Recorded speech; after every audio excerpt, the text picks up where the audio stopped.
नमस्ते विद्यार्थियों। आज के इस सेशन में हम एक बहुत ही रोमांचक सफर पर निकलने वाले हैं। हम सब आज अर्थ डिटेक्टिव्स यानी पृथ्वी के जासूस बनेंगे और अपनी ही दुनिया की उन छिपी हुई कहानियों को उजागर करेंगे जो लाखों करोड़ों सालों से हमारे पैरों के नीचे दबी हैं।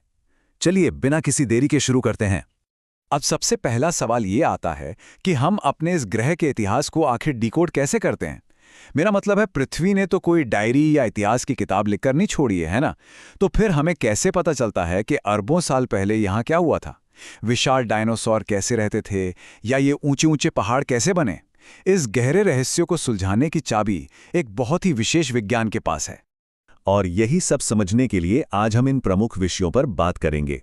सबसे पहले भूविज्ञान यानी जियोलॉजी का परिचय, फिर भूवैज्ञानिक वास्तव में क्या अध्ययन करते हैं, इसके बाद इसकी प्रमुख शाखाएं, चट्टानों के 3 मुख्य प्रकार और अंत में आज के समय में भूविज्ञान का महत्व।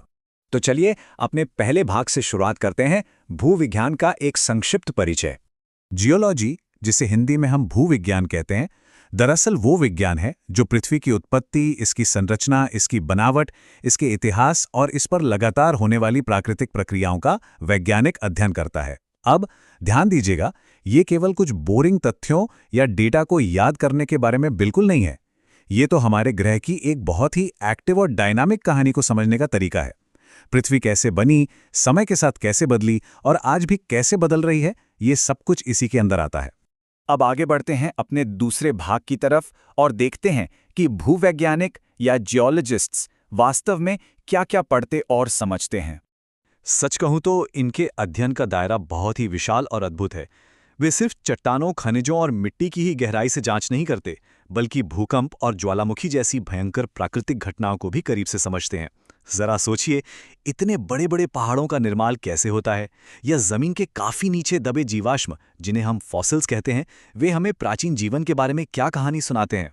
इसके अलावा भूमिगत जल जो हमारी प्यास बुझाता है और पृथ्वी का संपूर्ण इतिहास, ये सब कुछ भूविज्ञान के ही दायरे में आता है। ये सच में एक फुल ऑन एक्शन से भरपूर विज्ञान है। आइए अब तीसरे भाग की ओर चलें, जहां हम भूविज्ञान की कुछ प्रमुख शाखाओं के बारे में जानेंगे। क्योंकि ये विषय इतना विशाल है, इसलिए इसे समझने के लिए कई विशेष शाखाएं बनाई गई हैं। सबसे पहले बात करते हैं फिजिकल जियोलॉजी यानी भौतिक भूविज्ञान की, जो सीधे तौर पर पृथ्वी की संरचना और उसमें चल रही प्रक्रियाओं को समझता है। फिर आता है हिस्टोरिकल जियोलॉजी यानी ऐतिहासिक भूविज्ञान, जिसका काम है पृथ्वी के अतीत की पुरानी कहानी को पढ़ना। तीसरी शाखा है मिनरालॉजी या खनिज विज्ञान, जहां विभिन्न प्रकार के खनिजों की बहुत बारीकी से जांच की जाती है।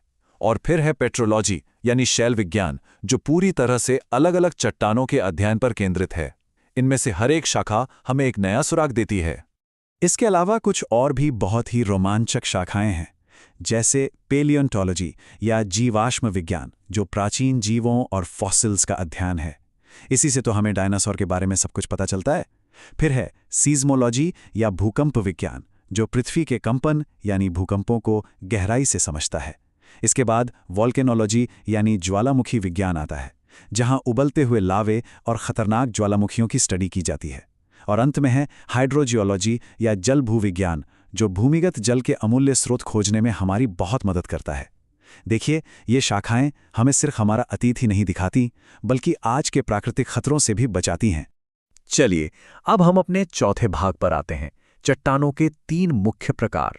पृथ्वी के इतिहास को ठीक से पढ़ने के लिए हमें उसकी किताब के असली पन्नों को देखना होगा, और वो पन्ने हैं ये चट्टानें। चट्टानों के 3 प्रमुख प्रकार होते हैं। पहला प्रकार है इग्नियस रॉक्स, जिन्हें आग्नेय चट्टानें भी कहते हैं। ये तब बनती हैं जब ज्वालामुखी का धधकता हुआ लावा या मैग्मा ठंडा होकर पूरी तरह जम जाता है। दूसरा प्रकार है सेडिमेंट्री रॉक्स या अवसादी चट्टानें। ये रेत, मिट्टी और मरे हुए जीवों के अवशेषों के समय के साथ परत दर परत जमा होने से बनती हैं।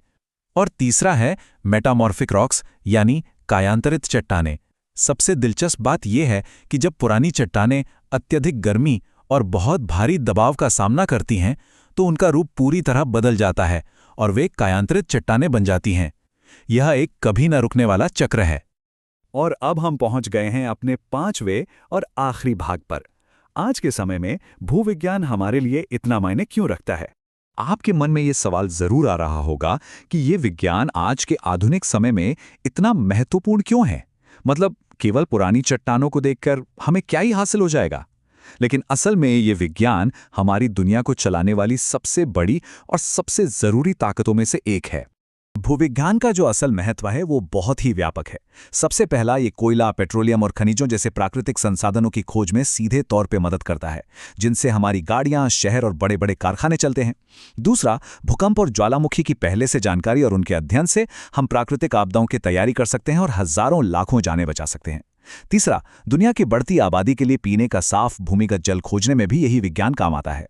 चौथा, जब भी बड़े बड़े पुल, शानदार सड़कें और विशाल बांध बनाए जाते हैं तो इंजीनियरों को भूवैज्ञानिकों की सख्त जरूरत होती है ताकि निर्माण की नींव हमेशा मजबूत और सुरक्षित रहे।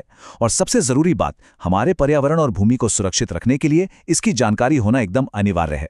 तो आज के इस पूरे सेशन का एक शानदार निष्कर्ष ये है कि भूविज्ञान पृथ्वी की संरचना, उसके लंबे इतिहास और उसकी जटिल प्राकृतिक प्रक्रियाओं को डिकोड करने में हमारी बहुत मदद करता है। और ध्यान रहे, ये सब केवल किसी थ्योरी या किताबी ज्ञान के लिए नहीं किया जाता, बल्कि इसलिए किया जाता है ताकि हम मानव जीवन की रक्षा कर सकें और अपने इस अमूल्य पर्यावरण को हमेशा के लिए बचा सकें। यही विज्ञान है जो हमारी दुनिया को सुरक्षित और टिकाऊ बनाए रखता है। अब इस सेशन को समाप्त करने से पहले एक पल के लिए ये सोचिए, अगली बार जब भी कोई भी बाहर कदम रखेगा तो उनके पैरों के ठीक नीचे पृथ्वी के इतिहास के कौन से अनदेखे सुराग छिपे होंगे।